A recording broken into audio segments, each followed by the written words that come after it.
നാല് മദ്ഹബിന്റെ ഇമാമിങ്ങളും ഏകോപിച്ച് അഭിപ്രായപ്പെട്ട് പറഞ്ഞ കാര്യമാണ് അന്ന ആലാത്തിൽ ലഹ്വി കുല്ലുഹാ ഹറാം, സംഗീതോപകരണങ്ങൾ മുഴുവൻ ഹറാമാണ് എന്ന് നാല് മദ്ഹബിന്റെ ഇമാമിങ്ങളും ഏകോപിച്ചു പറഞ്ഞ കാര്യമാണ് എന്ന് മഹാനായ ശൈഖുൽ ഇസ്ലാം ഇബ്നു തൈമിയ്യ റഹിമഹുല്ലാഹ് പറഞ്ഞിരിക്കുന്നു. നാഫിഅ് റഹിമഹുല്ലാഹ് പറഞ്ഞു, മഹാനായ താബിഈ നാഫിഅ് റഹിമഹുല്ലാഹ് പറഞ്ഞു, സമിഅ ഇബ്നു ഉമർ മിസ്മാറൻ ഖാല ഫവദഅ ഉസ്ബഗൈഹി അലാ ഉദ്നൈഹി. മഹാനായ അബ്ദുല്ലാഹ് ഇബ്നു ഉമർ റളിയല്ലാഹു അൻഹു യാത്ര ചെയ്യുന്ന സമയത്ത് അദ്ദേഹം സംഗീതത്തിന്റെ ശബ്ദം കേട്ടു. അദ്ദേഹം തന്റെ രണ്ട് വിരലുകളും ചെവിയിലേക്ക് തിരികെ വെച്ചു.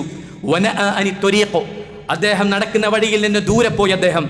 എന്നിട്ട് എന്നോട് പറഞ്ഞു, നാഫിഅ റഹിമഹുല്ലാഹ് പറയാണ്, എന്നിട്ട് എന്നോട് പറഞ്ഞു, ഹൽ തസ്മഉ ശൈഅ, നീ എന്തെങ്കിലും കേൾക്കുന്നുണ്ടോ?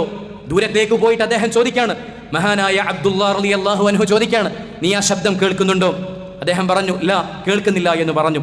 ആ സമയത്ത് തന്റെ ചെവിയിൽ നിന്ന് വിരലുകൾ എടുത്തുകൊണ്ട് മഹാനായ അബ്ദുല്ലാഹ് ഇബ്നു ഉമർ റളിയല്ലാഹു അൻഹു പറഞ്ഞു, കുൻതു മഅൻ നബിയ്യി സ്വല്ലല്ലാഹു അലൈഹി വസല്ലം ഫസമിഅ മിത്ല ഹാദാ ഫസനഅ മിത്ല ഹാദാ.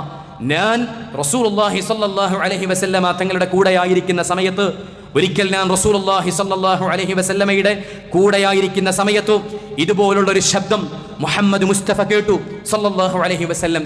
ആ സമയത്ത് ഞാൻ ഈ ചെയ്തതുപോലെ രണ്ട് ചെവികളിലേക്കും വിരലുകൾ മുഹമ്മദ് മുസ്തഫ സ്വല്ലല്ലാഹു അലൈഹി വസല്ലമ തങ്ങൾ വെച്ചു എന്ന് മഹാനായ അബ്ദുല്ലാഹ് റളിയല്ലാഹു അൻഹു പറയുകയാണ്.